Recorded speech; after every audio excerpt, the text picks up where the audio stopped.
नाथ भगवान की जय। जो बोले शांति विदाता शांतिनाथ भगवान की जय। वर्तमान शासन नायक वर्धमान स्वामी की जय। जो बोले परम पूज्य महामृत्युंजय तीर्थ प्रेरिता मठसलगंज गौरव महामृत्युंजय मंत्र आराधक परम्पराचार्य सौभाग्य सागर जी मुनि महाराज की जय। परम पूज्य स्थिति संत समता साधक श्री सुरत्न सागराचार्य जी गुरुदेव की जय। श्वास श्वास में तुझे वसाए हे जिनवाड़ी माँ, बारे बारे हम शीश झुकाएं हे जिनवाड़ी माँ। मूल्य अर्थ करता है तेरे तीर्थंकर स्वामी, उत्तर ग्रंथ रचयिता तेरे श्री गणधर स्वामी। ग्वाला को भी कुंद कुंद शासंत बनाती माँ, ग्रंथ शिखा निर्ग्रंथ बना अरिहंत बनाते माँ। तीर्थंकर के दिव्य देश नाम उच्छिदायिनी माँ, बारे बारे हम शीश झुकाएं हे जिनवाणी माँ। जोली द्वार संग जिनवाड़ी माता की जय। गुरु चरणों में दो पंक्तियाँ कि ये हैं निष्प्रही संत, इनके कोई अरमान थोड़े हैं। मेरे गुरुदेव हैं निष्प्रही, इनके कोई अरमान थोड़े हैं। ये तो त्याग तपस्या की मूर्त हैं, कोई साधारण इंसान थोड़े हैं। वर्तमान के चलते फिरते तीर्थ देखें, कौन कहता है कि हमने महावीर नहीं देखे, कौन कहता है कि हमने महावीर नहीं देखे। ये वर्धमान से कम थोड़े हैं। जो बोले आचार्य भगवान श्री सौभाग्य सागर जी मुनि महाराज की। संध्या बंदन के लिए परमात्मा के चरणों में जिनालय में आकर के गुरु महाराज के चरणों में बैठते हैं और प्रभु की आराधना के साथ साथ गुरुओं की भक्ति करते हैं। और जीवन चरित्र हर किसी का होता है, परंतु ऐसे महान पुरुष जो त्रिपद के धारी ऐसे श्री शांतिनाथ भगवान के जीवन चरित्र को हम लोग पूज्य गुरुदेव के श्री मुख से कथा के माध्यम से श्रवण कर रहे हैं और लाभ भी प्राप्त कर रहे हैं, पुण्य का संचय भी कर रहे हैं। चलेंगे पूज्य गुरुदेव के चरणों में नमोस्तु निवेदित करते हुए और निवेदन करेंगे। सर्वप्रथम चार पंक्तियां पूज्य आचार्य भगवंतों के चरणों में। ये रंग बदलकर तस्वीर बदल देते हैं, ये रंग बदलकर तस्वीर बदल देते हैं, कमान से निकला हुआ तीर बदल देते हैं। इतनी शक्ति है गुरु श्री के हाथों में, इतनी शक्ति है गुरु श्री के हाथों में कि ये इंसान की तकदीर बदल देते हैं, ये इंसान की तकदीर बदल देते हैं। जय बोलिए परम, जय बोलिए देवादि देवी खजड़ श्री शांतिनाथ भगवान की। परम पूजनीय तपस्वी सम्राट आचार्य भगवंत श्री 108 सन्मति सागर जी गुरु महाराज की। परम पूजनीय मरसलगंज गौरव महामृत्युंजय तीर्थ प्रेरिता परम्पराचार्य श्री 100 सौभाग्य सागर जी गुरुदेव की। परम पूजनीय संत श्री 100 सुरत्न सागराचार्य गुरुदेव की। मैं आपको एक बात बताना चाहती हूँ। आज पूज्याचार्य गुरुदेव का उपवास है और जब हम लोग आहार के बाद आए तो पूज्याचार्य गुरुदेव खड़गासन मुद्रा में, कायोत्सक मुद्रा में ध्यान कर रहे थे और दो बच्चे छोटे से ऊपर दर्शन के लिए गए होंगे। तो वो बच्चे गुरुदेव खड़े थे, बिल्कुल प्रतिमा के समान खड़े होकर के ध्यान कर रहे थे और बच्चे एक दूसरे से बोले थे, अरे भगवान जी को तो ऐसा लगता है कुछ हो गया, ये तो कुछ बोल ही नहीं रहे हैं। तो जब हम आए तो वंदना भाभी यहाँ पर थी, उन्होंने बताया कि बच्चे कह रहे थे, अरे भगवान जी तो कुछ बोल ही नहीं रहे हैं, बिल्कुल भगवान की तरह खड़े हैं चुप से, ना आशीर्वाद दे रहे हैं और ना कुछ बोल रहे हैं। परंतु एक बच्चे ने कहा कि हाँ शायद जाप कर रहे हैं इसलिए कुछ नहीं बोल रहे हैं। तो मतलब पूज्य गुरुदेव की साधना के बारे में कितना आपको बताएं। वैसे आप लोग प्रतिदिन देख रहे हैं प्रतिमा योग में, पद्मासन प्रतिमा योग में तो रहते हैं, परंतु खड़गासन प्रतिमा योग में भी पूज्य आचार्य गुरुदेव अपना ध्यान सामायिक आदि करते हैं। और जो लोग आहार के बाद आते हैं, जिस दिन उपवास होता है उस दिन तो विशेष करते ही हैं और वैसे भी निरंतर करते हैं। लेकिन एक बात कहना चाहते हैं कि जब किसी भी संत ध्यान के बाद में और जब उनकी ध्यान हटे और जब उनके समक्ष कोई बैठा हो दर्शन का अभिलाषी, और जब संत की आंखें खुलें और उसका प्रथम आशीर्वाद उसे प्राप्त हो तो बड़ा सौभाग्यशाली ऐसा वो महानुभाव होते हैं कि आंखें खुलते ही उसके सामने पूज्य गुरुदेव के ऐसे हाथ उठे। तो बंधुओं चलते हैं गुरु चरणों में निवेदन करते हैं और यही भावना भाते हैं कि ये गुरुदेव आप हमें अपनी वाणी को इसी तरह देते रहें। तो सर्वप्रथम नमोस्तु निवेदित करेंगे। नमोस्तु आचार्य श्री, नमोस्तु आचार्य श्री, नमोस्तु आचार्य श्री, नमोस्तु गुरुदेव। सभी अपने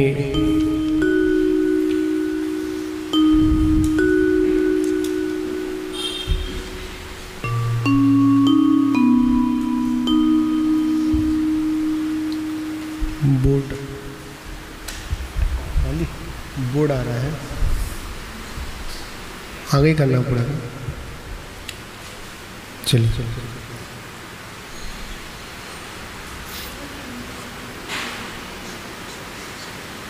चलिए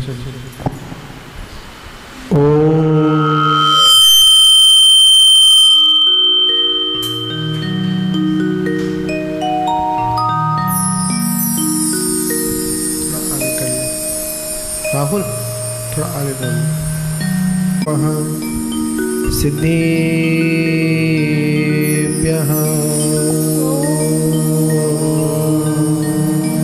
नमः सिद्धेभ्यः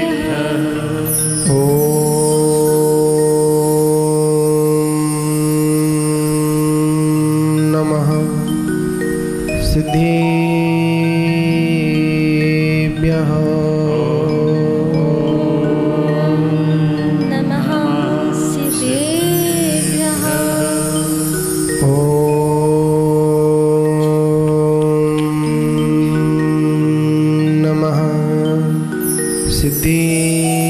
सिद्धेभ्यः नमः सिद्धेभ्यः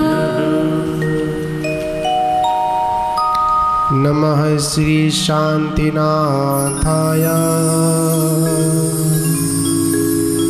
जगत् शांति विधायिनी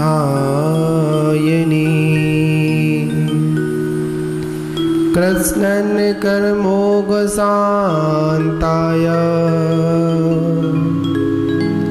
शान्तये सर्वकर्मणाम्।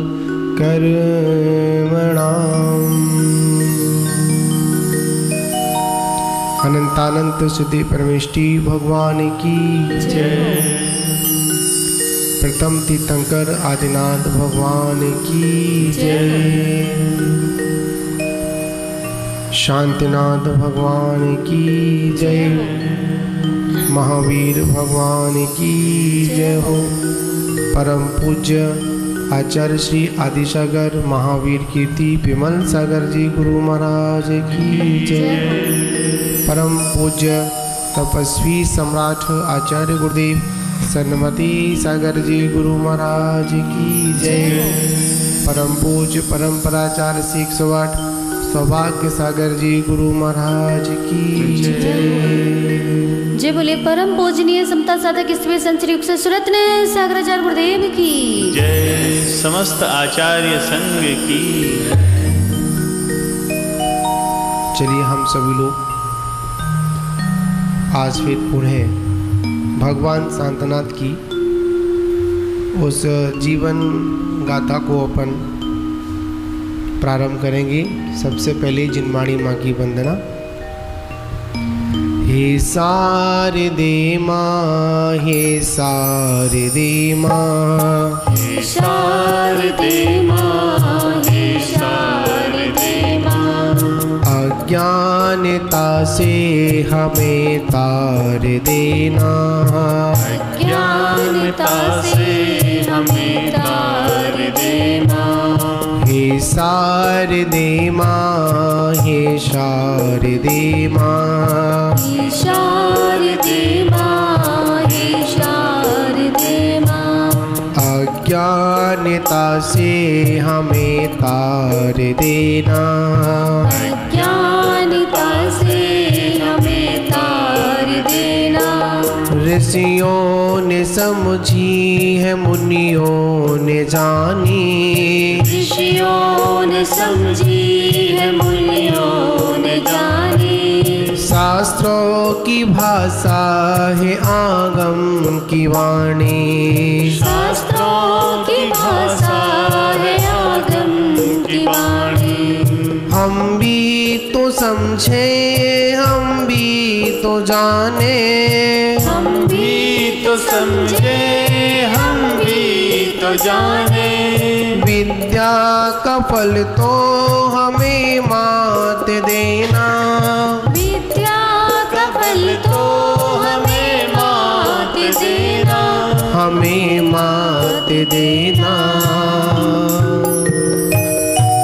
हे शारदे माँ, हे शारदे माँ, शारदे माँ, हे शारदे माँ। अज्ञानता से हमें तार देना, अज्ञानता से हमें तार देना। तू ज्ञानदायी हमें ज्ञान दे दे, तू ज्ञानदायी हमें ज्ञान दे दे। रत्नत्रयों का हमें दान दे दे, रत्नत्रयों का हमें ज्ञान दे दे। मन से हमारी मिटा दे अंधेरा, मन से हमारी मिटा दे अंधेरा। हमको उज्ज्वली का शिव द्वार दे माँ, हमको उजाले का शिव द्वार दे माँ, शिव द्वार दे माँ। हे शारदे माँ, हे शारदे माँ, हे शारदे माँ, हे शारदे माँ। अज्ञानता से हमें तार देना, अज्ञानता से हमें तार देना। हृदय के कमल पर पधारो हे माता, हृदय के कमल पर पधारो हे माता। आकंठ मेरे पधारो हे माता, आकंठ मेरे विराजो हे माता। नमन हो नमन हो नमन हो हमारा, नमन हो नमन हो नमन हो हमारा। समर्पित है हम सब तू देना सहारा, समर्पित है हम सब तू देना सहारा, तू देना सहारा। हे शारदे माँ, हे शारदे माँ, हे शारदे माँ, हे शारदे माँ। अज्ञानता से हमें तार देना, अज्ञानता से हमें तार देना। अज्ञानता से हमें तार देना। वाली द्वादशांग माँ जिनवाणी की जय हो। मान बाबू, हम सभी लोग प्रतिदिन शांतनाथ भगवान के जीवन अधिकार के द्वितीय अधिकार के अंतर्गत अपन चल रही हैं, जिसमें जम्बूद्वीप संबंधित विजयात पर्वत और उस विजयात पर्वत के अंतर्गत रत्नपुर चक्रवाल नाम का वह एक प्रसिद्ध नगरी, और वह प्रसिद्ध नगरी संपूर्ण वैभव के साथ परिपूर्ण है। उसमें रहने वाली प्रजा भी बड़ी ही धर्मात्मा और साथ ही उस नगर में जो उस राज्य को संचालन करने वाला वो राजा सम्यक दृष्टि उसी भव से मोक्ष जाने वाला वहाँ ज्वलन भट्टी नाम का विद्याधर अनेक विद्याओं के साथ शोभायमान तो था ही, साथ ही सम्यक दर्शन से भी विभूषित था, जिनेन्द्र भक्त था। अगर वो जिनेन्द्र भक्त नहीं होता तो शायद आज उसका नाम इतने गौरव के साथ में नहीं लिया जाता। अगर हम किसी का नाम अगर ले रहे हैं गौरव के साथ में तो निश्चित ही वह पुण्यशाली है, धर्मात्मा है और सम्यक दर्शन से विभूषित है, क्योंकि बिना सम्यक दर्शन के जीवन की कोई भी सारता नहीं होती है। कितना भी कुछ मिल जाए, अगर सम्यक दर्शन ना मिले तो आचार्य भगवंत कहते हैं कि तुमने अभी कुछ भी प्राप्त नहीं किया। उस राजा के बारे में अपन पढ़ रहे थे और कल एक बात भी आई थी कि जो जिनेन्द्र भक्त होता है, जिनेन्द्र के चरणों में झुकता है, उसके आगे तीनों लोग की संप्रदा स्वतः ही झुक जाती है, झुकाने की आवश्यकता नहीं पड़ती है। जो इतना पुण्यशाली था तो उसके पुण्य के प्रताप से सुंदर शरीर, उसके कंठ से निकलने वाली वह धुनी बड़ी ही मनोहर, मन को मोहने वाली, शरीर की भी सुंदरता दी जाए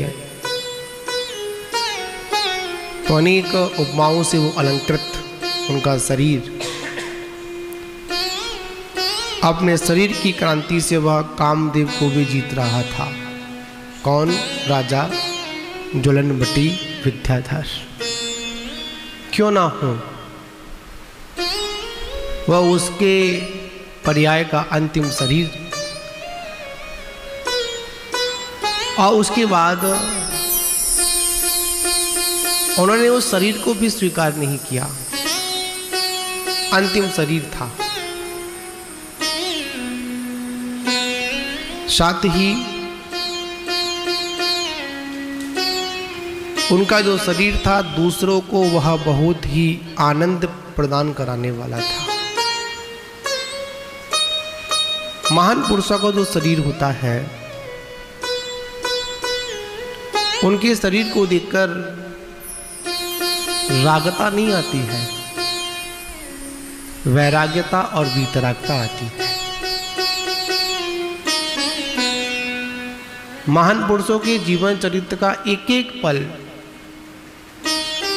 रागता की ओर नहीं होता है, संसार में डुबोने वाला नहीं होता है, संसार से पार लगाने वाला होता है। ऐसे ही उनका वो शरीर बहुत सुंदर, दूसरों को आनंद प्रदान कराने वाला, वह विद्याधर राजा पूर्व भव में उपार्जित जो पुण्य कर्म किए थे उसका ही उदय था। इसलिए विद्या आदि विभूतियों के द्वारा चक्रवर्ती के समान वो शोभायमान था। आखिर में जो कुछ मिला उनको क्यों मिला? पूर्व के पुण्य के उदय से। और इस संसार में जय पराजय, यश अपयश, ज्ञान अज्ञान, ये सब हमारे पूर्व कर्म के उदय से ही प्राप्त मिलते हैं। ऐसा नहीं है कि हमने अच्छा किया तो हमको ही मिलेगा, बुरा किया तो हमको नहीं मिलेगा, ऐसा नहीं। जब आप फूल के अधिकार हैं तो आपको कांटे भी मिलेंगे। आप जब अपने घर में बैठकर छाया पेड़ की लेते हो, जब पतझड़ आएगा तो पत्ते भी आपके घर में आके गिरेंगे, कहीं अन्य स्थान पर नहीं गिरेंगे।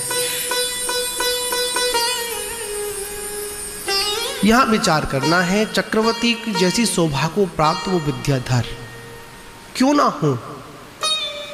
किसकी महिमा थी? सिर्फ पुण्य की महिमा थी। और पुराणों में अधिकांश महान पुरुषों की पुण्य की इतनी प्रशंसा की जाती है, इतनी प्रशंसा की जाती है, इतना गुणानुवाद किया जाता है,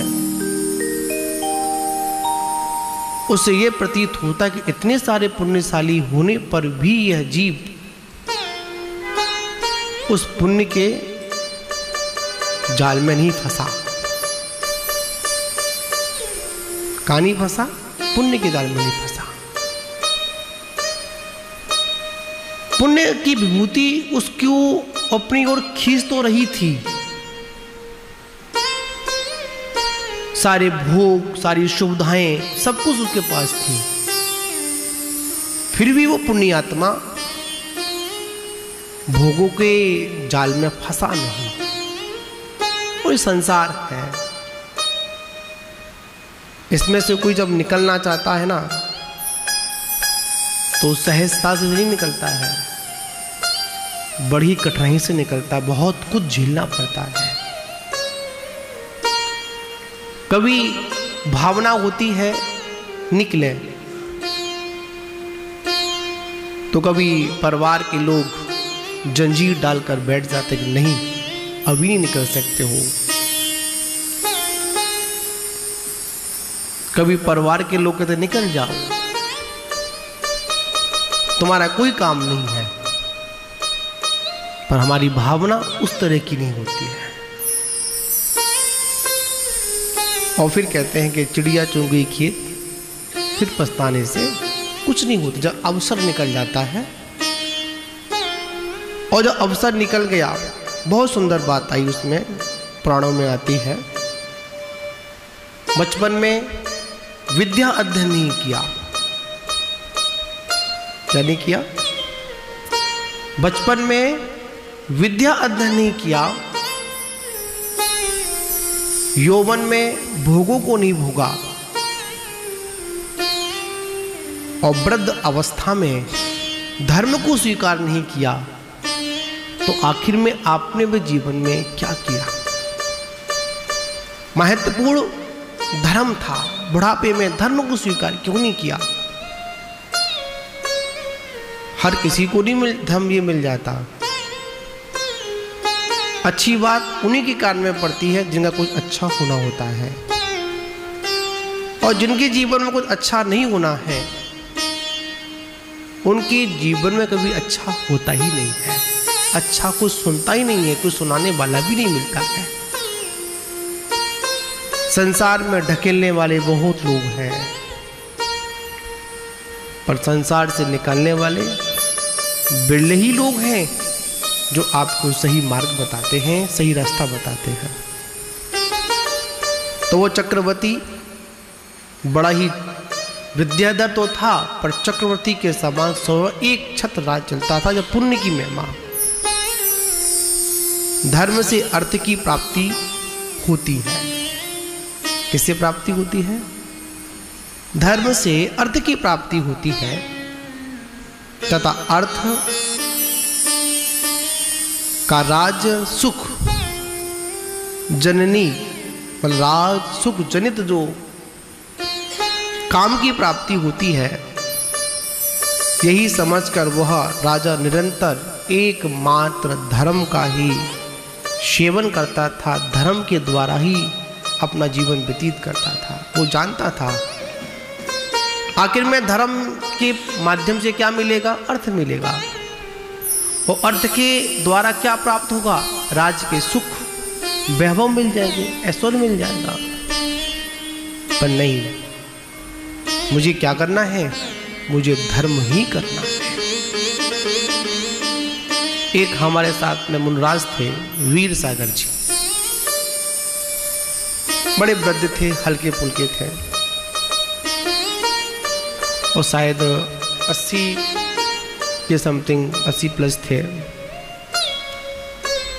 उनसे जब कोई बात की जाती थी, किसी बात को संबोधन दिया जाता था, तो वो सिर्फ एक ही बात कहते थे, मुझे धर्म करना है। मेरे जीवन के अंतिम समय तक ये धर्म ना छूटे। और जिनके अंदर ऐसी भावना होती है ना, मेरे जीवन के हर पल धर्म का सहारा ले, धर्म मेरे जीवन में रहे, उन्हीं की उत्तम समाधि होती है। तो राजा विद्याधर क्या करता था? धर्म की हमेशा सेवा में तत्पर रहता था।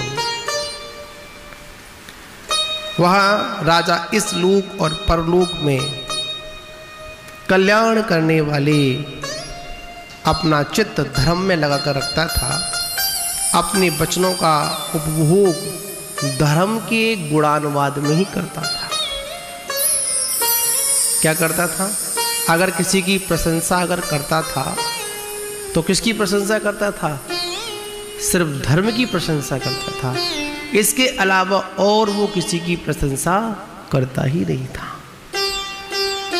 उसकी जिह्वा पर अगर कोई नाम अगर आता था तो किसका आता था? सिर्फ धर्म का नाम आता था। पापी हमेशा अधर्म की प्रशंसा करते हैं और पुण्यशाली सिर्फ धर्म की प्रशंसा करते हैं। उनके जीवन में कभी भी अहित वचन निकलते ही नहीं है। क्यों? धर्म का सानिध्य है, धर्म का मिला हुआ है। और वो राजा सदा दूसरों की सेवा में ही अपना समय व्यतीत करता था। मतलब यहाँ पर सेवा से मतलब जैसा बनता था भाई सेवा करना, उनके साथ रहना, बैठना, चलना, सारे काम करता था वो राजा।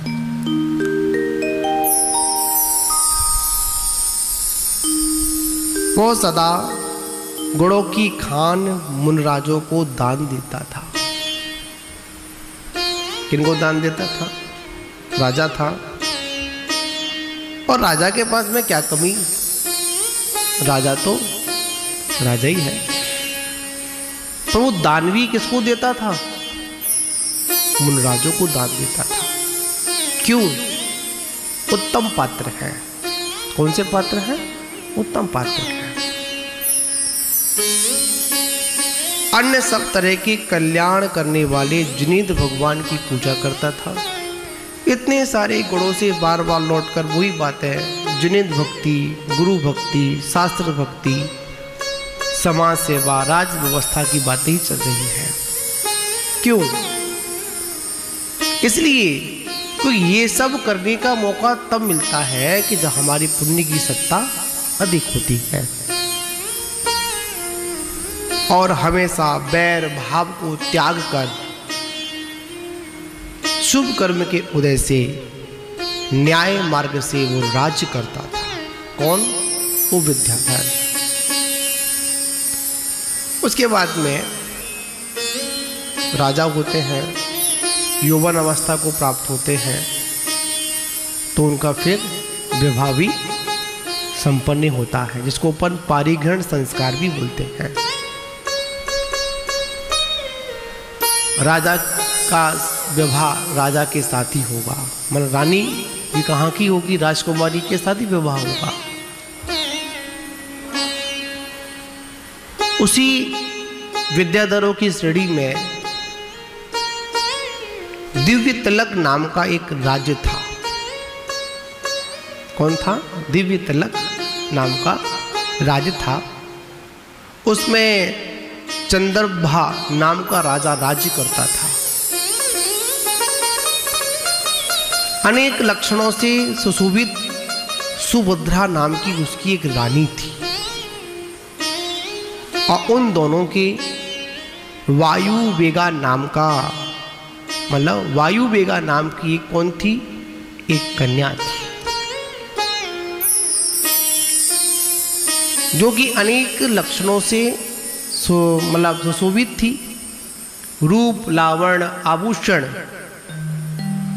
आदि से कामनी के चित्त को क्षोभित करने वाली थी। जब उसको कोई देख लेता था तो हर किसी की इच्छा होती थी कि मैं इसके साथ में विवाह करूं।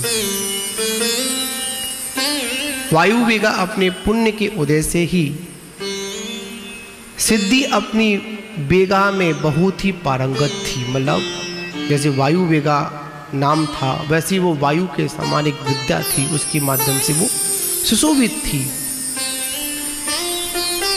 और जो विद्याधर राजा था ज्वलनजटी ने अपने विद्या के बल से, किसके बल से, विद्या के बल से वायुवेगा पर विजय प्राप्त कर ली और उसको उत्साह के साथ, उमंग के साथ क्या किया, पारिग्रहण संस्कार किया। राजाओं राज व्यवस्था अलग होती है और प्रजा व्यवस्था अलग होती है। हम राज व्यवस्था में प्रजा व्यवस्था नहीं लगाएंगे, प्रजा व्यवस्था में राज व्यवस्था नहीं लगाएंगे। राजाओं की व्यवस्था अलग होती है और जो प्रजा होती है उनकी व्यवस्था अलग होती है। तो विवाह हुआ और विवाह होने के बाद दोनों धर्मात्मा थे जिन्हें भगवान की पूजा भक्ति आदि करना, सेवा आदि करना, गुरुओं की भक्ति करना, आहार दान देना, अनेक व्यवस्थाओं में होने के बाद उन दोनों के एक अर्घ कीर्ति नाम का पुत्र हुआ। कौन हुआ? अर्घ कीर्ति नाम का पुत्र हुआ कि अपनी कीर्ति और प्रभा से सभी दिशाओं को क्या करता था, शोभा को प्राप्त करता था। ऐसा एक अर्घ कीर्ति नाम का पुत्र, ये वो ही ज्वलनवटी है जो मैंने कल बताया था आप लोगों को। भगवान महावीर स्वामी के देखा जाए इनकी एक पुत्री भी थी विद्याधर की, उसका नाम था स्वयं प्रभा। क्या नाम था? स्वयं प्रभा नाम की पुत्री थी। और पुत्री का विवाह किसके साथ हुआ? त्रिपष्ट नारायण के साथ हुआ, जो हमारे मतलब भगवान श्यामनाथ के समय में कौन, और देखिए भगवान आदिनाथ से लेकर और भगवान श्यामनाथ तक, उस पूर्वा भील से लेकर और त्रिपष्ट तक उन्होंने सिर्फ मिथ्या मतों का ही सहारा लिया। मतलब मारीची की युग से लेकर किसका सहारा लिया? मिथ्या मत। मात उन्होंने मिथ्या मत का संचालन किया। जब एक मुनराज का सानिध्य मिला, दीक्षा को स्वीकार किया, तब जाकर उनको वो नारायण जैसे पद की प्राप्ति हुई। ये वही तभी की बात है। कब की बात है? भगवान श्यामनाथ के समय की बात है, शासनकाल की बात है। वहां पर नारायण प्रतिष्ठित हुआ। उसके बाद स्वयंप्रभा की पुत्री हुई। जिस प्रकार चंद्रकला अनुक्रम से बढ़ती है, उसी प्रकार वो भी अनुक्रम से यौवन को प्राप्त होने लगी। रूप लावण्य से वो भी सुशोभित थी। एक दिन राजा ज्वलनवटी अनेक विद्याधरों के मध्य में बैठे हुए थे और जब बैठे हुए तो आपस में राज्य की मंत्रणा चल रही थी। प्रजा का कौशल कैसी है, क्या चल रहा है, सारी बातें चल रही थी। तो उसी समय एक बनमाली आया। कौन आया? वन का माली आया। और जैसे वन का माली आया, विद्याधर ने दूर से देखा ये माली बड़ा प्रसन्न होकर आ रहा है, निश्चित कुछ ना कुछ बात है। बात क्या? बात तो बहुत बड़ी है, बहुत एक शुभ संदेश है। दौड़ता हुआ, नाचता हुआ उन विद्याधरों के मध्य में कौन आया? एक वो माली आया। क्या लेकर आया था? शुभ संदेश लेकर आया था। वो शुभ संदेश बहुत ही मार्मिक था, राजा को आनंदित करने वाला था। क्यों?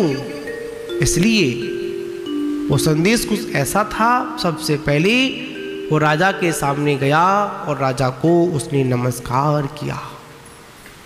करेगा, व्यवहार करना पड़ेगा, व्यवहार धर्म पालन करना पड़ेगा। राजा को नमस्कार तो करना पड़ेगा।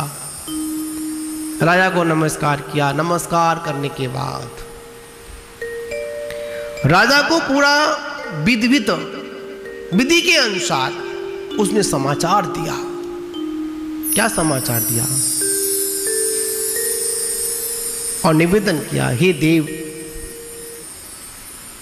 हे विद्याधरों के राजा,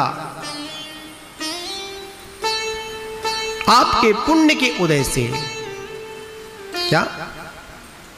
आपके पुण्य के उदय से मनोहर नाम के वन में जगत नंद और अभिनंद नाम के दो चारण रतिधारी मुनिराजों का आगमन हुआ है। क्या संदेश दिया? किसको दिया? आपके मनोहर नामक वन में एक नहीं दो कौन आए हैं? चारण रतिधारी मुनिराज आए हैं। उन्हों का आगमन हुआ है। पता है राजा ने क्या किया? राजा ने जैसे ही माली की बात को सुना, वचनों को सुना, आनंद सागर में डूब गया। कहां डूब गया? किसका समाचार सुनकर? मुनिराजों का समाचार सुनकर आनंद सागर में डूब जाता है। कौन? वो भव्य आत्मा। याद रखना, गुरुओं के आगमन को सुनकर हमको भी आनंद सागर में डूब जाना चाहिए। क्यों? कौन से मुनिराज आ रहे हैं? चारण मुनिराज। अभी तो पंचम काल में तो आते नहीं है हमारे यहाँ, तो हम क्यों आनंद सागर में डूबे हैं? जो आते हैं, जैसे आते हैं, महान बाबू बड़ी सहजता से आज आपको निर्गंत गुरुओं के दर्शन मिल रहे हैं। एक ऐसा भी काल था तब मुनियों के दर्शन भी आपको नसीब नहीं थे। लोग महीनों की छोड़ो, सालों के, वर्षों के हिसाब से तरस जाते थे। कहीं दिगंबर मुद्रा का, कहीं इस दिगंबर वाना का, कहीं वितराग मुद्रा का एक बार दर्शन हो जाए तो निर्विकारी होकर वनों में विचरण किया करते हैं। जब मुनिराज नहीं आते थे तो विद्युत गढ़ थे,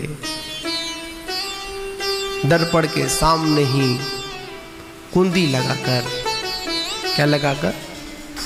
दर्पण के सामने कुंदी लगाकर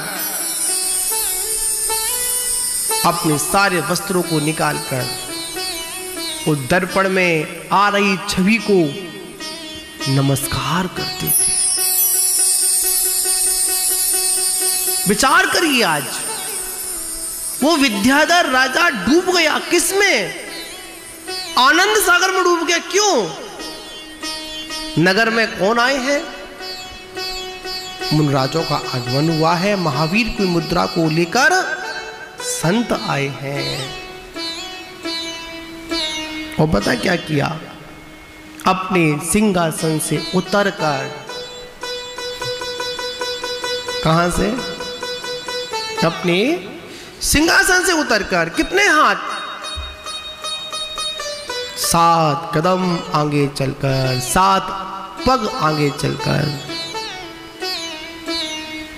उन्होंने देवों के द्वारा नमस्कार करने योग्य ऐसे उन चारण वृद्धिधारी मुनिराज के चरणों में परोक्ष में हृदय में धारण कर कर केवल पुण्य संपादन के लिए वन की दिशा की ओर और अपने उत्तम शरीर उत्तम भाग मस्तक को झुकाकर उन मुनिराज की वंदना की।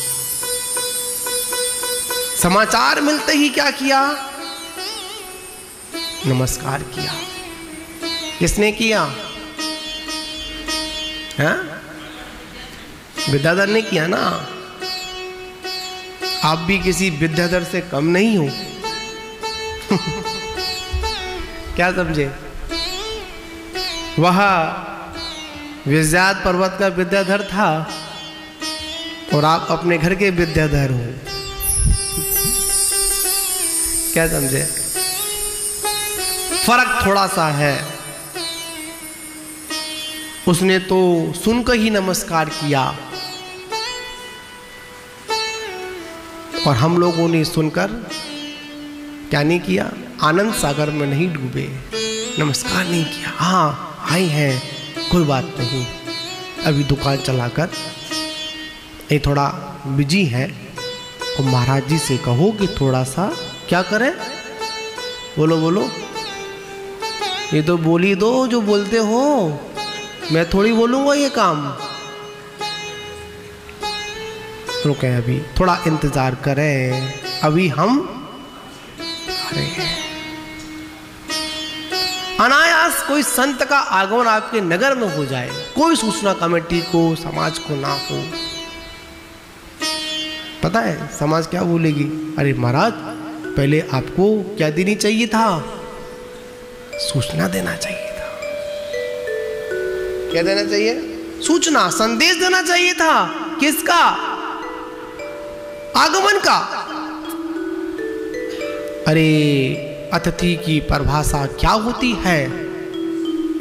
जिसकी आने की कोई तिथि निश्चित नहीं, उसे कहते हैं अतिथि।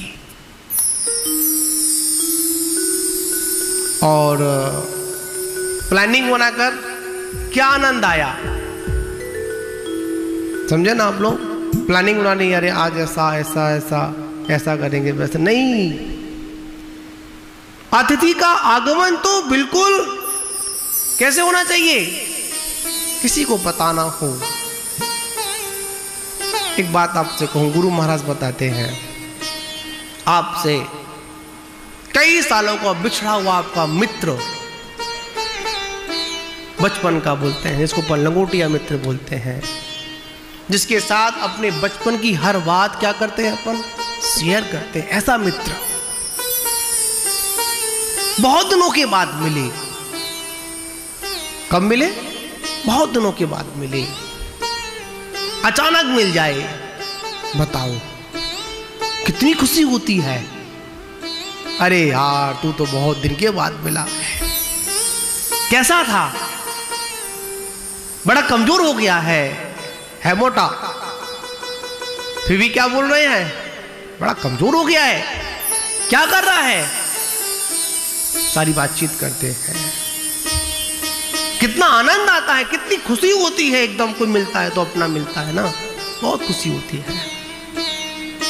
उसी प्रकार निर्गंत साधु का आगमन जब हमको सुनाई मिल जाए कि हमारे नगर में निर्गंत साधु अगर आ रहा है ना, तो हमारा अंतरंग भी आनंद में डूब जाना चाहिए। और जैसे ही पता चले कि निर्गंत साधु का आगमन हो चुका है, तुरंत 7 पग आंगे धरकर मुनिराज को नमस्कार करना चाहिए। अरे महाराज उपस्थित हैं, उनको तो नमोस्तु होता नहीं है, क्या समझे? संगन विराजमान है मंदिर में, जिनालय में, आपके द्वारा बनाई हुई वसत का संत निवास में डेली प्रवचन होते हैं, डेली स्वाध्याय होती है। नहीं नहीं नहीं नहीं, इनके पास नहीं। क्यों नहीं? इनके पास भीड़ नहीं है, भीड़। आज का जो भीड़ का जो भूत सवार हुआ है ना, भीड़ भीड़ भीड़, बड़ा खतरनाक स्थिति है। बताओ, समाधि के समय भीड़ काम आएगी? आएगी क्या? कभी नहीं आएगी। समाधि की समय अगर काम आएगा तो हमारी साधना काम आएगी, हमारा ध्यान काम आएगा, हमारा अध्ययन काम आएगा, और कुछ काम नहीं आएगा। मुझे अधिकांश एक बार बड़ा सुंदर व्याख्यान लगता है। एक व्यक्ति ने मुझसे कहा था, उनका नाम तो मैं नहीं लूंगा। एक व्यक्ति ने कहा था, एक संत जी से कहा, बहुत शोर हो रहा था बाहर, बहुत सारे भक्त बहुत दूर दूर से आए थे। कहां से आए थे? बहुत दूर दूर से आए थे, और बहुत तेज तेज क्या कर रहे थे? जय जयकार कर रहे थे, महाराज की जय हो, महाराज की जय हो, महाराज की जय हो। एक कोई था चेला सरफरा, दिमाग से कमी कहेंगे, जो महाराज से बोल दे, और मोटी मोटी भाषा, जो महाराज के जो मुंह लगा हुआ ना, वो तो कुछ भी बोल सकता है। महाराज से बोलता है, ज्ञानी था, अज्ञानी नहीं था, समझदार व्यक्ति था। उसने कहा कि महाराज, बाहर इतनी जय जयकार हो रही है, आनंद तो नहीं आ रहा। पवन जी समझे ना? बाहर की जय जयकार हो रही है कि आपको अंतरंग में आनंद तो नहीं आ रहा। अगर आनंद आ रहा है, अच्छा लग रहा है, तो बहुत गड़बड़ है। क्या समझे? श्रावक अगर मुनराज की जय जयकार लगाए तो उसको पुण्य का आश्रम होगा, कोई संदेह नहीं उसके अंदर। श्रावक के द्वारा अगर जय जयकार सुनकर मुनराज को अगर आनंद आ रहा है, तो भाई वो तो भगवान जाने। कौन जाने? भगवान जाने। कभी भी किसी गुरु के पास जाओ, किसी मुनराज के पास जाओ, तो वहां पर उनके गुरु की जय बोलोगे ना, तो जो बैठे हुए साक्षात जो हमारे गुरु है ना, उनको बहुत आनंद आएगा। तपस्वी सम्राट आचार्य गुरुदेव सन्मत सागर जी गुरुदेव के सामने जब उनके दादा गुरु आचार्य श्री आदि सागर अंकलीकर, आचार्य श्री महावीर कीर्ति जी महाराज, आचार्य श्री विमल सागर जी महाराज की जब जीवन के संस्मरण सुनाते थे, और जब उनसे सुनते थे, तो उनके शरीर का आभा मंडल कुछ अलग ही होता था। क्यों? गुरु की वंदना। किसकी वंदना? गुरु वंदना। जो आनंद गुरु वंदना में आता है ना, वो आनंद कभी कभी परमात्मा की वंदना भी नहीं आता है। क्यों? परमात्मा तक पहुंचाने वाला कोई अगर कोई है, तो वो कौन है? हमारे गुरु है। तपस्वी सम्राट बोलते थे, कुछ करो या मत करो, पर अपने गुरु का नाम हमेशा रोशन करो। गुरु ने जो कहा, जैसा कहा, ऐसा करो। कभी बिहार की ख्याति लात के पीछे अपने गुरु को मत बदल देना। क्या मत कर देना? अपने गुरु को मत बदल देना। याद रखना, जैसे जन्म देने वाला कभी बदलता नहीं है, समझे ना? उसी प्रकार धर्म में लगाने वाला वो गुरु कभी बदलता नहीं है। जिसने हमको संस्कार दिए, चाहे कैसा भी है, गुरु तो गुरु है। जिसने हमको कीचड़ से निकालकर इस सिंहासन तक पहुंचा दिया, वो हमारा गुरु है। और हमको अपने गुरु पर गुरूर होना चाहिए। क्या होना चाहिए? गुरूर होना चाहिए। अपने से मतलब क्या? जितने भी पिच्छीधारी हैं, क्या जितने भी पिच्छीधारी हैं ना,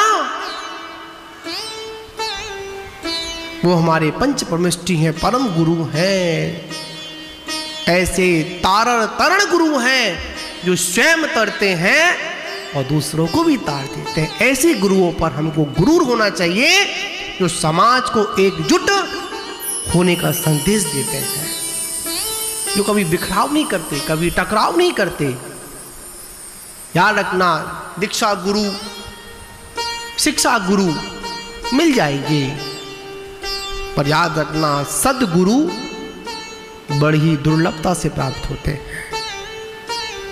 और जब सदगुरु का सानिध्य मिले तो जो भक्त उनके होते हैं, जो अनुयायी उनके होते हैं, जिनको मतलब मात पीछी कमंडल नगर मुद्रा से होता है ना, जैसे ही सुनते हैं कि नगर में साधु का आगमन हुआ है, तुरंत पागलों की तरह दौड़ते हैं, अपने काम को, अपने घर को छोड़ देते हैं।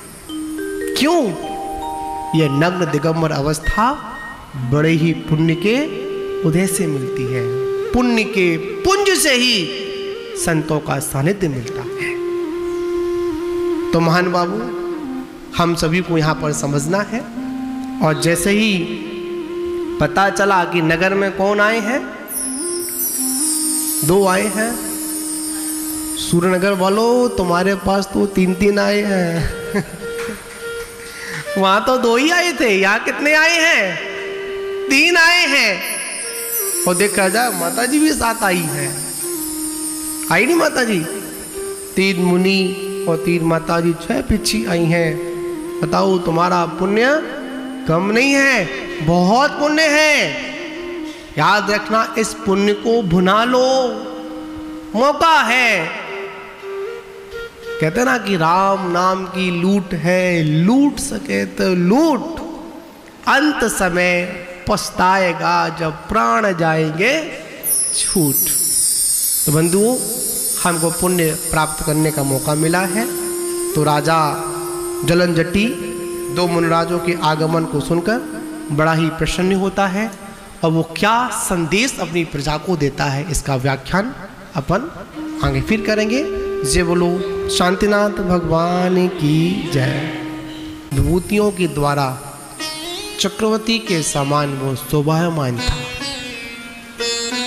आखिर में जो कुछ मिला उनको क्यों मिला? पूर्व के पुण्य के उदय से। और इस संसार में जय पराजय, यश अपयश, ज्ञान अज्ञान, ये सब हमारे पूर्व कर्म के उदय से ही प्राप्त मिलते हैं। ऐसा नहीं है कि हमने अच्छा किया तो हमको ही मिलेगा, बुरा किया तो हमको नहीं मिलेगा, ऐसा नहीं। जब आप फूल के अधिकार हैं तो आपको कांटे भी मिलेंगे। आप जब अपने घर में बैठकर छाया पेड़ की लेते हो, जब पतझड़ आएगा तो पत्ते भी आपके घर में आके गिरेंगे, कहीं अन्य स्थान पर नहीं गिरेंगे। यहां विचार करना है, चक्रवर्ती की जैसी शोभा को प्राप्त वो विद्याधर क्यों ना हो। किसकी महिमा थी? सिर्फ पुण्य की महिमा थी। और पुराणों में अधिकांश महान पुरुषों की पुण्य की इतनी प्रशंसा की जाती है, इतनी प्रशंसा की जाती है, इतना गुणानुवाद किया जाता है, उससे यह प्रतीत होता है कि इतने सारे पुण्यशाली होने पर भी यह जीव उस पुण्य के जाल में नहीं फंसा। कहाँ नहीं फंसा? पुण्य के जाल में नहीं फंसा। पुण्य की विभूति उसको अपनी ओर खींच तो रही थी, सारे भोग, सारी सुविधाएं, सब कुछ उसके पास थी, फिर भी वो पुण्यात्मा भोगों के जाल में फंसा नहीं। और संसार है, इसमें से कोई जब निकलना चाहता है ना तो सहजता से नहीं निकलता है, बड़ी कठिनाई से निकलता है, बहुत कुछ झेलना पड़ता है। कभी भावना होती है निकले, तो कभी परिवार के लोग जंजीर डालकर बैठ जाते कि नहीं अभी नहीं निकल सकते हो। कभी परिवार के लोग कहते निकल जाओ, तुम्हारा कोई काम नहीं है। पर हमारी भावना उस तरह की नहीं होती है। और फिर कहते हैं कि चिड़िया चुन गई खेत, फिर पछताने से कुछ नहीं होता। जब अवसर निकल जाता है, और जब अवसर निकल गया, बहुत सुंदर बात आई उसमें, पुराणों में आती है, बचपन में विद्या अध्ययन नहीं किया। क्या नहीं किया? बचपन में विद्या अध्ययन नहीं किया, यौवन में भोगों को नहीं भोगा, और वृद्ध अवस्था में धर्म को स्वीकार नहीं किया, तो आखिर में आपने भी जीवन में क्या किया? महत्वपूर्ण धर्म था, बुढ़ापे में धर्म को स्वीकार क्यों नहीं किया? हर किसी को नहीं धर्म ये मिल जाता। अच्छी बात उन्हीं के कान में पड़ती है जिनका कुछ अच्छा होना होता है, और जिनके जीवन में कुछ अच्छा नहीं होना है, उनके जीवन में कभी अच्छा होता ही नहीं है। अच्छा कुछ सुनता ही नहीं है, कुछ सुनाने वाला भी नहीं मिलता है। संसार में ढकेलने वाले बहुत लोग हैं, पर संसार से निकालने वाले बिरले ही लोग हैं जो आपको सही मार्ग बताते हैं, सही रास्ता बताते हैं। तो वो चक्रवर्ती बड़ा ही विद्याधर तो था, पर चक्रवर्ती के समान एक छत्र राज चलता था। जब पुण्य की महिमा, धर्म से अर्थ की प्राप्ति होती है। किससे प्राप्ति होती है? धर्म से अर्थ की प्राप्ति होती है, तथा अर्थ का राज सुख जननी, मतलब राज सुख जनित जो काम की प्राप्ति होती है, यही समझकर वह राजा निरंतर एकमात्र धर्म का ही सेवन करता था, धर्म के द्वारा ही अपना जीवन व्यतीत करता था। वो जानता था आखिर में धर्म के माध्यम से क्या मिलेगा? अर्थ मिलेगा। वो अर्थ के द्वारा क्या प्राप्त होगा? राज्य के सुख, वैभव मिल जाएंगे, ऐश्वर्य मिल जाएगा। पर नहीं, मुझे क्या करना है? मुझे धर्म ही करना है। एक हमारे साथ में मुनराज थे, वीर सागर जी, बड़े वृद्ध थे, हल्के फुल्के थे, और शायद 80 के समथिंग, 80 प्लस थे। उनसे जब कोई बात की जाती थी, किसी बात को संबोधन दिया जाता था, तो वो सिर्फ एक ही बात कहते थे, मुझे धर्म करना है। मेरे जीवन के अंतिम समय तक ये धर्म ना छूटे। और जिनके अंदर ऐसी भावना होती है ना, मेरे जीवन के हर पल धर्म का सहारा ले, धर्म मेरे जीवन में रहे, उन्हीं की उत्तम समाधि होती है। तो राजा विद्याधर क्या करता था? धर्म की हमेशा सेवा में तत्पर रहता था। वह राजा इस लोक और परलोक में कल्याण करने वाले अपना चित्त धर्म में लगाकर रखता था। अपने वचनों का उपभोग धर्म के गुणानुवाद में ही करता था। क्या करता था? अगर किसी की प्रशंसा अगर करता था तो किसकी प्रशंसा करता था? सिर्फ धर्म की प्रशंसा करता था, इसके अलावा और वो किसी की प्रशंसा करता ही नहीं था। उसकी जिह्वा पर अगर कोई नाम अगर आता था तो किसका आता था? सिर्फ धर्म का नाम आता था। पापी हमेशा अधर्म की प्रशंसा करते हैं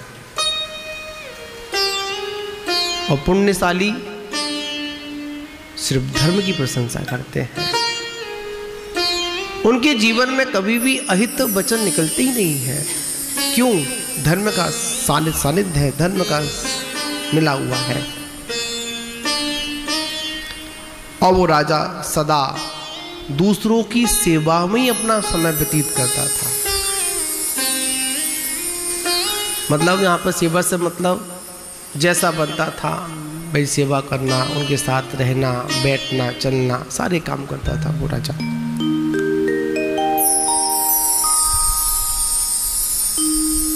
वो सदा गुड़ों की खान मुनराजों को दान देता था। किनको दान देता था? राजा था, और राजा के पास में क्या कमी? राजा तो राजा ही है, पर वो दान भी किसको देता था? मुनराजों को दान देता था। क्यों? उत्तम पात्र है। कौन से पात्र हैं? उत्तम पात्र है। अन्य सब तरह के कल्याण करने वाले जिनेंद्र भगवान की पूजा करता था। इतने सारे गुणों से बार बार लौटकर वही बात है, जिनेंद्र भक्ति, गुरु भक्ति, शास्त्र भक्ति, समाज सेवा, राज व्यवस्था की बातें ही चल रही है। क्यों? इसलिए क्योंकि ये सब करने का मौका तब मिलता है कि जब हमारी पुण्य की सत्ता अधिक होती है, और हमेशा बैर भाव को त्याग कर शुभ कर्म के उदय से न्याय मार्ग से वो राज्य करता था। कौन? वो विद्याधर। उसके बाद में राजा होते हैं, यौवन अवस्था को प्राप्त होते हैं, तो उनका फिर विवाह भी संपन्न होता है, जिसको अपन पारिग्रहण संस्कार भी बोलते हैं। राजा का विवाह राजा के साथ ही होगा, मतलब रानी भी कहाँ की होगी? राजकुमारी के साथ ही विवाह होगा। उसी विद्याधरों की श्रेणी में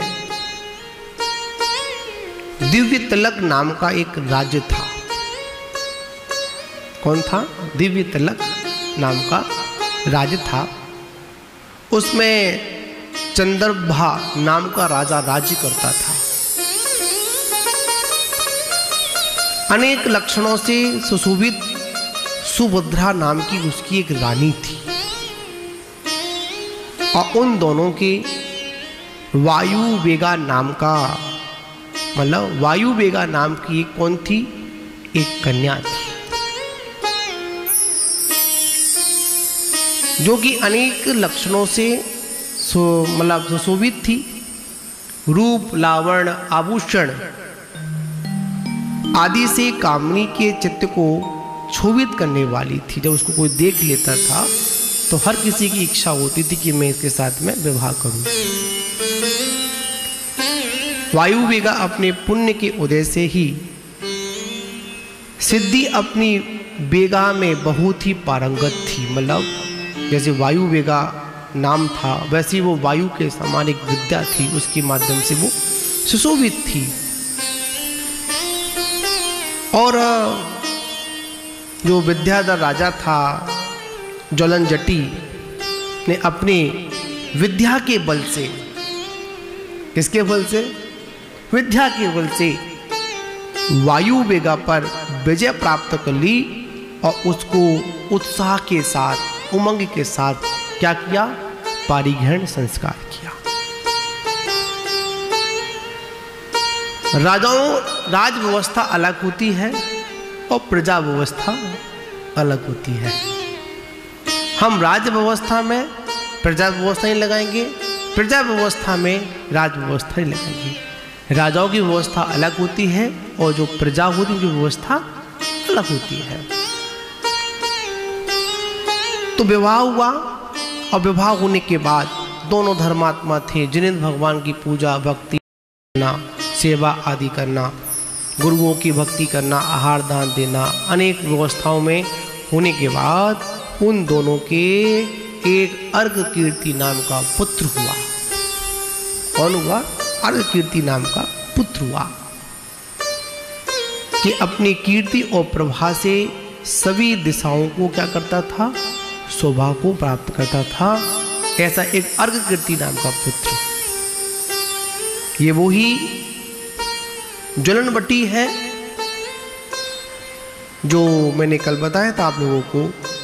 भगवान महावीर स्वामी के देखा जाए इनकी एक पुत्री भी थी विद्याधर की, उसका नाम था स्वयं प्रभा। क्या नाम था? स्वयं प्रभा नाम की पुत्री थी। और पुत्री का विवाह किसके साथ हुआ? त्रिपष्ट नारायण के साथ हुआ, जो हमारे मतलब भगवान श्यासनाथ के समय में कौन? और देखिए, भगवान आदिनाथ से लेकर और भगवान श्यासनाथ तक, उस पूर्वा भील से लेकर और त्रिपष्ट तक उन्होंने सिर्फ मिथ्या मतों का ही सहारा लिया। मतलब मरीचिकी से लेकर किसका सहारा लिया? मिथ्या मत। मात उन्होंने मिथ्या मत का संचालन किया। जब एक मुनिराज का सानिध्य मिला, दीक्षा को स्वीकार किया, तब जाकर उनको वो नारायण जैसे पद की प्राप्ति हुई। ये वही तभी की बात है। कब की बात है? भगवान श्यासनाथ के समय की बात है, शासनकाल की बात है। वहां पर नारायण त्रिपष्ट हुआ। उसके बाद स्वयंप्रभा की पुत्री हुई। जिस प्रकार चंद्रकला अनुक्रम से बढ़ती है, उसी प्रकार वो भी अनुक्रम से यौवन को प्राप्त होने लगी। रूप लावण्य से वो भी सुशोभित थी। एक दिन राजा ज्वलनवटी अनेक विद्याधरों के मध्य में बैठे हुए थे, और जब बैठे हुए तो आपस में राज्य की मंत्रणा चल रही थी। प्रजा का कौशल कैसी है, क्या चल रहा है, सारी बातें चल रही थी। तो उसी समय एक वनमाली आया। कौन आया? वन का माली आया। और जैसे वन का माली आया, विद्याधर ने दूर से देखा, ये माली बड़ा प्रसन्न होकर आ रहा है। निश्चित कुछ ना कुछ बात है। बात क्या? बात तो बहुत बड़ी है, बहुत एक शुभ संदेश है। दौड़ता हुआ, नाचता हुआ उन विद्याधरों के मध्य में कौन आया? एक वो माली आया। क्या लेकर आया था? शुभ संदेश लेकर आया था। वो शुभ संदेश बहुत ही मार्मिक था, राजा को आनंदित करने वाला था। क्यों? इसलिए वो संदेश कुछ ऐसा था। सबसे पहले वो राजा के सामने गया और राजा को उसने नमस्कार किया। करेगा, व्यवहार करना पड़ेगा, व्यवहार धर्म पालन करना पड़ेगा। राजा को नमस्कार तो करना पड़ेगा। राजा को नमस्कार किया। नमस्कार करने के बाद राजा को पूरा विधिवत विधि के अनुसार उसने समाचार दिया। क्या समाचार दिया? और निवेदन किया, हे देव, हे विद्याधरों के राजा, आपके पुण्य के उदय से, क्या?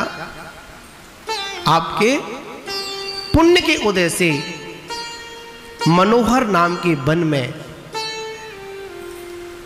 जगत नंद और अभिनंद नाम के दो चारण रतिधारी मुनिराजों का आगमन हुआ है। क्या संदेश दिया? किसको दिया?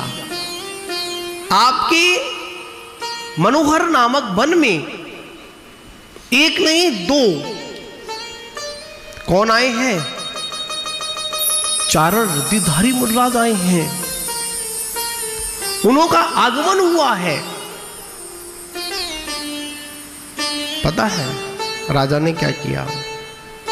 राजा ने जैसे ही मालिक की बात को सुना, वचनों को सुना, आनंद सागर में डूब गया। कहां डूब गया? किसका समाचार सुनकर? मुनराजों का समाचार सुनकर आनंद सागर में डूब जाता है। कौन? वो भव्य आत्मा। याद रखना, गुरुओं के आगमन को सुनकर हमको भी आनंद सागर में डूब जाना चाहिए। क्यों? कौन से मुनराज आ रहे हैं? चारण मुनराज। अभी तो पंचम काल में तो आते ही नहीं है हमारे यहाँ, तो हम क्यों आनंद सागर में डूबे हैं? जो आते हैं, जैसे आते हैं, महान बाबू बड़ी सहजता से आज आपको निर्गंत गुरुओं के दर्शन मिल रहे हैं। एक ऐसा भी काल था तब मुनियों के दर्शन भी आपको नसीब नहीं थे। लोग महीनों की छोड़ो, सालों के, वर्षों के हिसाब से तरस जाते थे।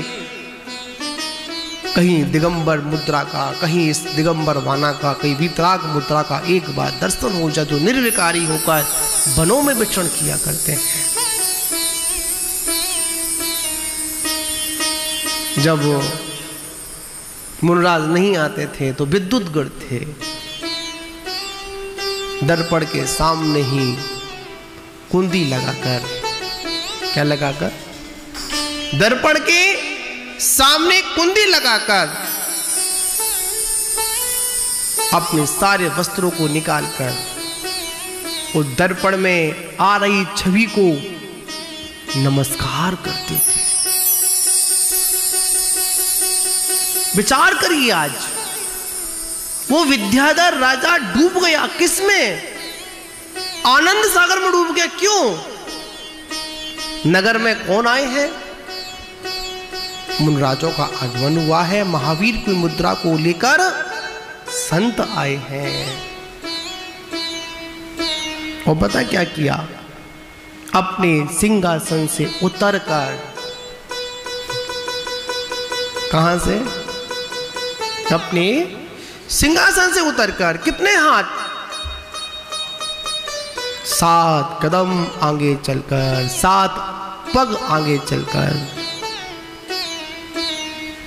उन्होंने देवों के द्वारा नमस्कार करने योग्य ऐसे उन चारण रिद्धिधारी मुनराज के चरणों में परोक्ष में हृदय में धारण कर कर केवल पुण्य संपादन के लिए वन की दिशा की ओर और अपने उत्तम शरीर, उत्तम भाग, मस्तक को झुकाकर उन मुनराज की वंदना की।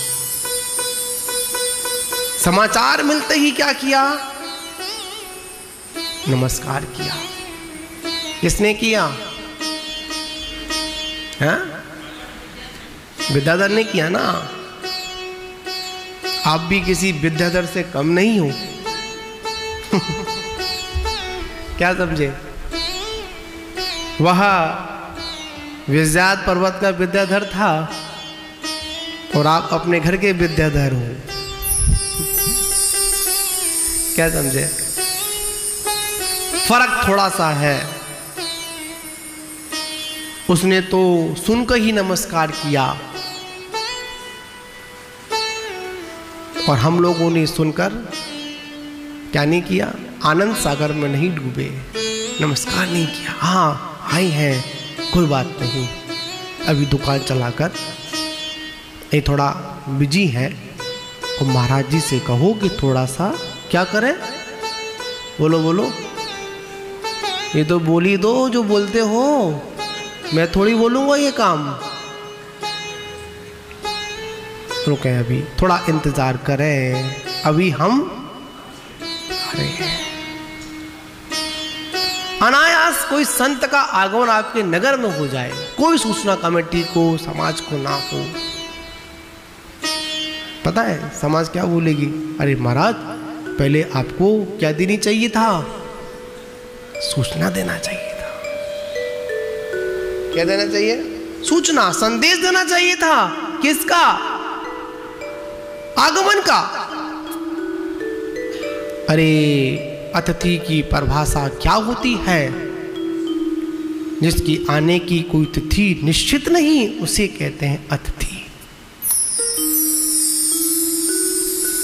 और प्लानिंग बनाकर क्या आनंद आया, समझे ना आप लोग? प्लानिंग बनानी, अरे आज ऐसा ऐसा ऐसा ऐसा करेंगे, वैसे नहीं। अतिथि का आगमन तो बिल्कुल कैसे होना चाहिए? किसी को पता ना हो। एक बात आपसे कहूं, गुरु महाराज बताते हैं, आपसे कई सालों का बिछड़ा हुआ आपका मित्र, बचपन का बोलते हैं, जिसको अपन लंगोटिया मित्र बोलते हैं, जिसके साथ अपने बचपन की हर बात क्या करते हैं, अपन शेयर करते हैं, ऐसा मित्र बहुत दिनों के बाद मिले। कब मिले? बहुत दिनों के बाद मिले। अचानक मिल जाए, बताओ कितनी खुशी होती है। अरे यार, तू तो बहुत दिन के बाद मिला है, कैसा था? बड़ा कमजोर हो गया है मोटा। फिर भी क्या बोल रहे हैं? बड़ा कमजोर हो गया है, क्या कर रहा है? सारी बातचीत करते हैं। कितना आनंद आता है, कितनी खुशी होती है, एकदम कोई मिलता है तो अपना मिलता है ना, बहुत खुशी होती है। उसी प्रकार निर्गंत साधु का आगमन जब हमको सुनाई मिल जाए कि हमारे नगर में निर्गंत साधु अगर आ रहा है ना, तो हमारा अंतरंग भी आनंद में डूब जाना चाहिए। और जैसे ही पता चले कि निर्गंत साधु का आगमन हो चुका है, तुरंत 7 पग आंगे धरकर मुनराज को नमस्कार करना चाहिए। अरे महाराज उपस्थित हैं, उनको तो नमोस्तु होता नहीं है, क्या समझे? संगन विराजमान है मंदिर में, जिनालय में, आपके द्वारा बनाई हुई वसत का संत निवास में डेली प्रवचन होते हैं, डेली स्वाध्याय होती है। नहीं नहीं नहीं नहीं, इनके पास नहीं। क्यों नहीं? इनके पास भीड़ नहीं है, भीड़। आज का जो भीड़ का जो भूत सवार हुआ है ना, भीड़ भीड़ भीड़, बड़ा खतरनाक स्थिति है। बताओ, समाधि के समय भीड़ काम आएगी? आएगी क्या? कभी नहीं आएगी। समाधि की समय अगर काम आएगा तो हमारी साधना काम आएगी, हमारा ध्यान काम आएगा, हमारा अध्ययन काम आएगा, और कुछ काम नहीं आएगा। मुझे अधिकांश एक बार बड़ा सुंदर व्याख्यान लगता है। एक व्यक्ति ने मुझसे कहा था, उनका नाम तो मैं नहीं लूंगा। एक व्यक्ति ने कहा था, एक संत जी से कहा, बहुत शोर हो रहा था बाहर, बहुत सारे भक्त बहुत दूर दूर से आए थे। कहाँ से आए थे? बहुत दूर दूर से आए थे, और बहुत तेज तेज क्या कर रहे थे? जय जयकार कर रहे थे, महाराज की जय हो, महाराज की जय हो, महाराज की जय हो। एक कोई था चेला सरफरा, दिमाग से कमी कहेंगे, जो महाराज से बोल दे, और मोटी मोटी भाषा, जो महाराज के जो मुंह लगा हुआ ना, वो तो कुछ भी बोल सकता है। महाराज से बोलता है, ज्ञानी था, अज्ञानी नहीं था, समझदार व्यक्ति था। उसने कहा कि महाराज, बाहर इतनी जय जयकार हो रही है, आनंद तो नहीं आ रहा। पवन जी समझे ना? बाहर की जय जयकार हो रही है कि आपको अंतरंग में आनंद तो नहीं आ रहा। अगर आनंद आ रहा है, अच्छा लग रहा है, तो बहुत गड़बड़ है। क्या समझे? श्रावक अगर मुनराज की जय जयकार लगाए तो उसको पुण्य का आश्रम होगा, कोई संदेह नहीं उसके अंदर। श्रावक के द्वारा अगर जय जयकार सुनकर मुनराज को अगर आनंद आ रहा है तो भाई वो तो भगवान जाने, कौन जाने, भगवान जाने। कभी भी किसी गुरु के पास जाओ, किसी मुनराज के पास जाओ तो वहां पर उनके गुरु की जय बोलोगे ना तो जो बैठे हुए साक्षात जो हमारे गुरु है ना उनको बहुत आनंद आएगा। तपस्वी सम्राट आचार्य गुरुदेव सन्मत सागर जी गुरुदेव के सामने जब उनके दादा गुरु आचार्य श्री आदि सागर अंकलीकर, आचार्य श्री महावीर कीर्ति जी महाराज, आचार्य श्री विमल सागर जी महाराज की जब जीवन के संस्मरण सुनाते थे और जब उनसे सुनते थे तो उनके शरीर का आभा मंडल कुछ अलग ही होता था। क्यों? गुरु वंदना। किसकी वंदना? गुरु वंदना। जो आनंद गुरु वंदना में आता है ना वो आनंद कभी कभी परमात्मा की वंदना में भी नहीं आता है। क्यों? परमात्मा तक पहुंचाने वाला कोई अगर कोई है तो वो कौन है? हमारे गुरु है। तपस्वी सम्राट बोलते थे कुछ करो या मत करो पर अपने गुरु का नाम हमेशा रोशन करो। गुरु ने जो कहा, जैसा कहा ऐसा करो। कभी बिहार की ख्याति लाभ के पीछे अपने गुरु को मत बदल देना। क्या मत कर देना? अपने गुरु को मत बदल देना। याद रखना, जैसे जन्म देने वाला कभी बदलता नहीं है, समझे ना, उसी प्रकार धर्म में लगाने वाला वो गुरु कभी बदलता नहीं है। जिसने हमको संस्कार दिए चाहे कैसा भी है, गुरु तो गुरु है। जिसने हमको कीचड़ से निकालकर इस सिंहासन तक पहुंचा दिया वो हमारा गुरु है। और हमको अपने गुरु पर गुरूर होना चाहिए। क्या होना चाहिए? गुरूर होना चाहिए। अपने से मतलब क्या? जितने भी पिच्छीधारी है, क्या जितने भी पिच्छीधारी है ना वो हमारे पंच परमेष्टि हैं, परम गुरु हैं। ऐसे तारण तरण गुरु हैं जो स्वयं तरते हैं और दूसरों को भी तार देते हैं। ऐसे गुरुओं पर हमको गुरूर होना चाहिए जो समाज को एकजुट होने का संदेश देते हैं, जो कभी बिखराव नहीं करते, कभी टकराव नहीं करते। याद रखना, दीक्षा गुरु, शिक्षा गुरु मिल जाएगी पर याद रखना सदगुरु बड़ी ही दुर्लभता से प्राप्त होते हैं। और जब सदगुरु का सानिध्य मिले तो जो भक्त उनके होते हैं, जो अनुयायी उनके होते हैं, जिनको मतलब मात पीछी कमंडल नगर मुद्रा से होता है ना, जैसे ही सुनते हैं कि नगर में साधु का आगमन हुआ है तुरंत पागलों की तरह दौड़ते हैं, अपने काम को, अपने घर को छोड़ देते हैं। क्यों?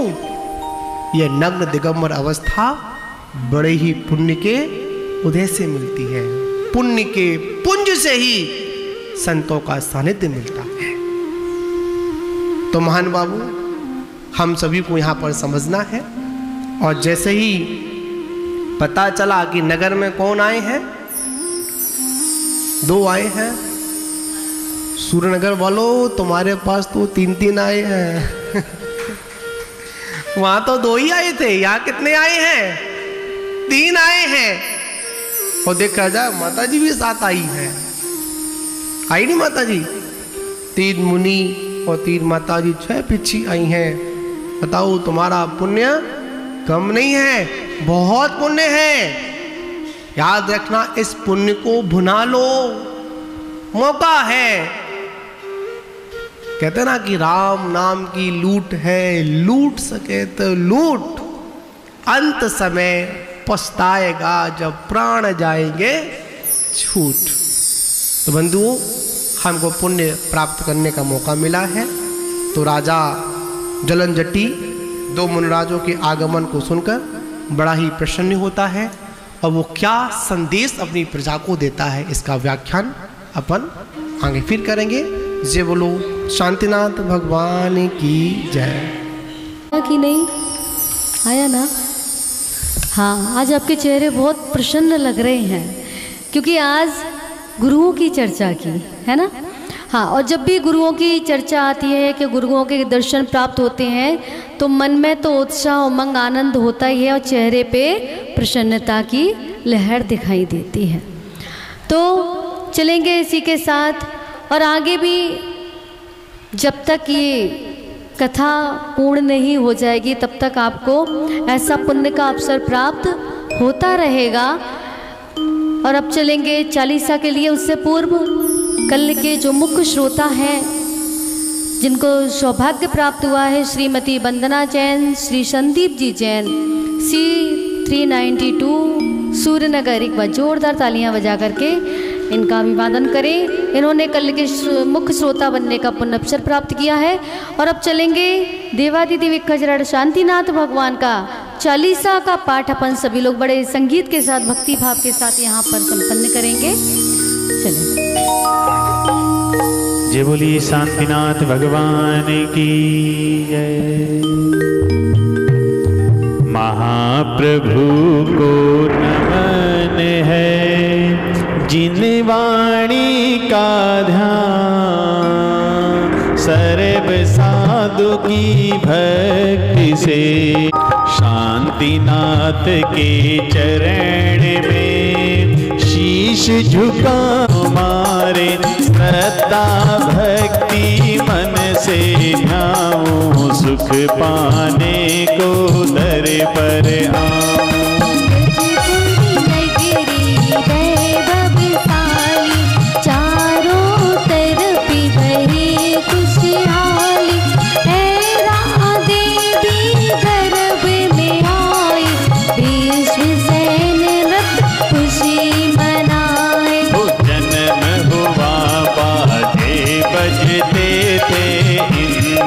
सिंहासन हिलते थे, क्षण भर नरकों में हुई शांति, दूर हो गई सबकी भ्रांति।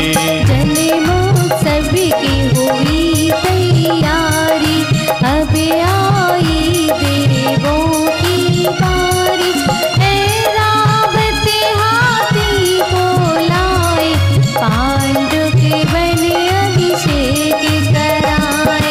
तांडव नृत्य सुरेंद्र ने कीना, मन मोहक मन को हर लीना, तीन ज्ञान तुम जन्म से पाए, मति श्रुति अवधि ज्ञान बतलाए। माता बाल को गोद खिलाती, सखियाँ उनसे बात मिलाती, पर गोदी ले करके झूमे, विश्व सैन बालक को झूमे। पिता राज्य तज पुत्र को दीना, फिर चक्री पद को पालीना, सुख से रह सबको सुख देते, नहीं किसी को कष्ट भी देते। देवी पद रूप था सुंदर, मोहित कर बसते दिल अंदर, तीन तीन पद एक साथ थे, चरणों सबके झुके माथे।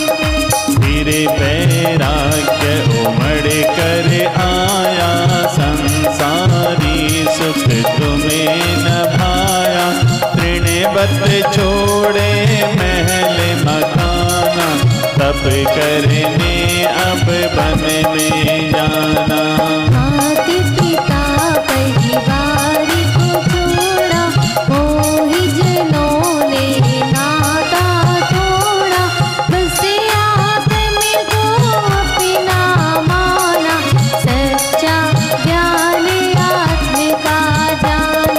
सब कुछ कैसे छोड़ा तुमने, हम भी छोड़े सोचा हमने।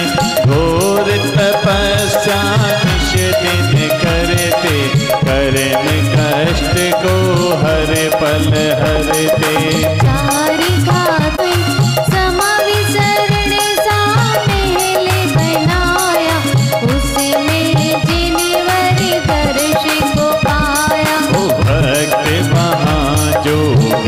जाते पाते थे सूर्य नगर में आपका वासा, भक्तों को है आपसे आशा। कृपा दृष्टि प्रभु हमें परी कर दो, भक्तों की झोली को भर दो। इधर भी काटे उधर भी काटे, अपने दुख को कैसे बांटे। तू चाहे तो सब कुछ कर दे, कांटों को भी कलियां कर दे। बिगड़ी मेरी बनाने वाले, भक्तों के तुम हो रखवाले। जन्म मरण का रोग मिटा दो, ज्ञानामृत को हमें पिला दो। आध्यात्मिक शांति को पाओ, बैठी चरण में ध्यान लगाओ। चिंताओं को दूर भगाए, इस मन में बस तुम्हें बिठाए। सद्बुद्धि सद्ज्ञान को देना, दुर्बुद्धि मेरी हर लेना। हम जग में प्रभु भटक ना जाए, किसी संसार में अटक ना जाए। जन्म जन्म बस जाओ तुमको, चरण शरण में रखना हमको। आगम में उपदेश दिया था, भक्तों ने खूब लिया था। फिर समय दिश कर मन भाया, मुक्ति का जब समय भी आया। कुंद प्रभु तुमसे मोक्ष पधारे, भक्त आपकी राह निहारे। सीता ले जा वासी बनाया, आत्म से आत्म को पाया। सस्ती भी गुण गान को गाए, गा गा मन में हर साए। 40 दिन पढ़ना है सुख का, रीति सीति समृद्धि हो, होवे भव से पार, होवे भव से पार। सूरी नगर के स्वामी को प्रणमु बारंबार, बाधाएं मेरी हरो, करना प्रभु स्वीकार। प्रभु जी करना प्रभु स्वीकार। जय बोलिए देवादिदेव कदर शांतिनाथ भगवान की।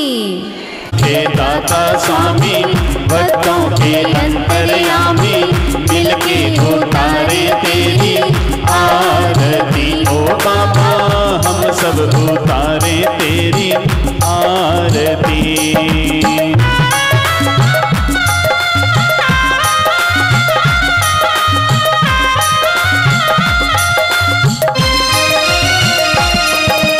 मन हर मूरत तेरी लगती है बड़ी सुहानी, लगती है बड़ी सुहानी।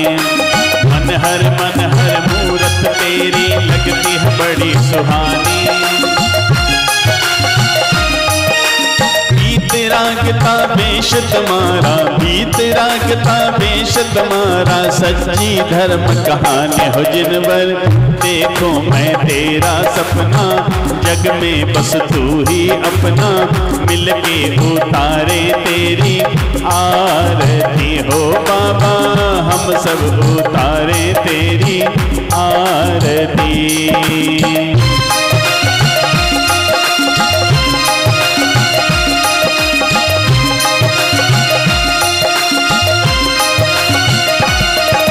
सुबह शाम मैं माला जपता, ध्यान करो मन तेरा हो, ध्यान करो मन तेरा। सुबह शाम मैं माला जपता, ध्यान करो मन तेरा, ध्यान करो मन तेरा। ऐसी शक्ति देना जिनवर, ऐसी शक्ति देना जिनवर, हो कल्याण मेरा पापा, युक्ति से मुक्ति पाई, भक्तों को भी बदलाई, मिलके उतारे तेरी आरती ओ बाबा, हम सब उतारे तेरी आरती।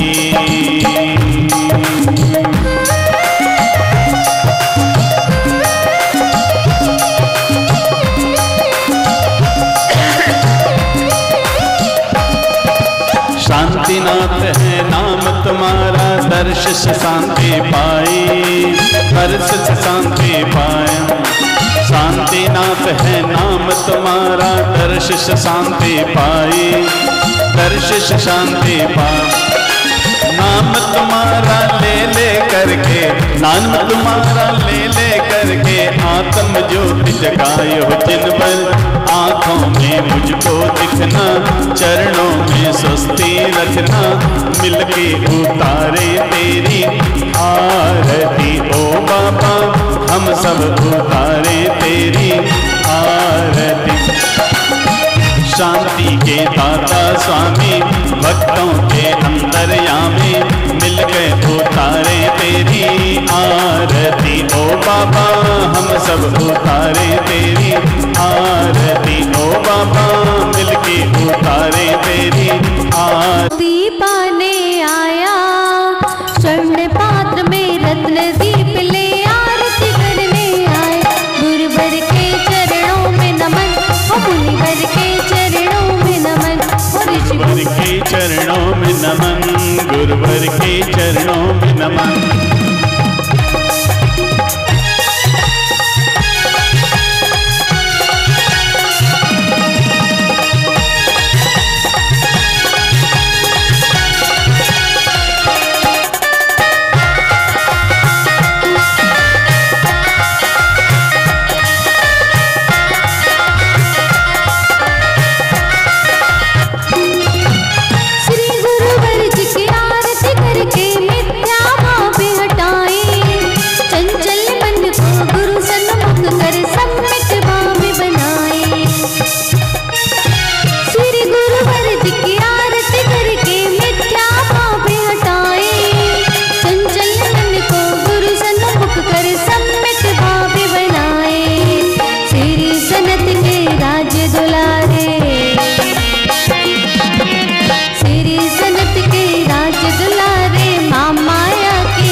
गुरुवर के चरणों में नमन, गुरुवर के चरणों में नमन, गुरुवर के चरणों में नमन।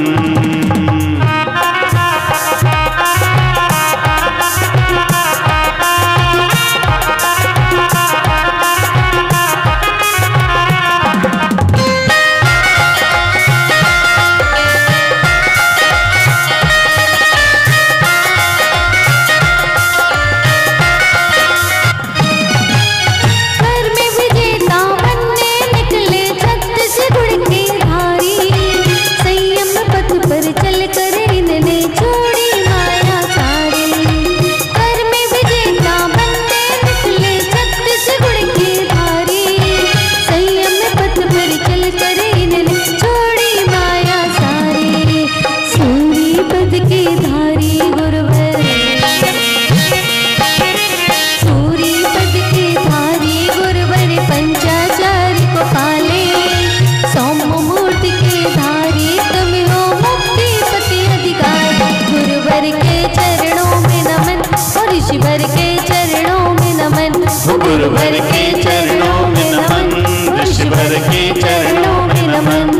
गुरुवर के चरणों में नमन, ऋषिवर के चरणों में नमन।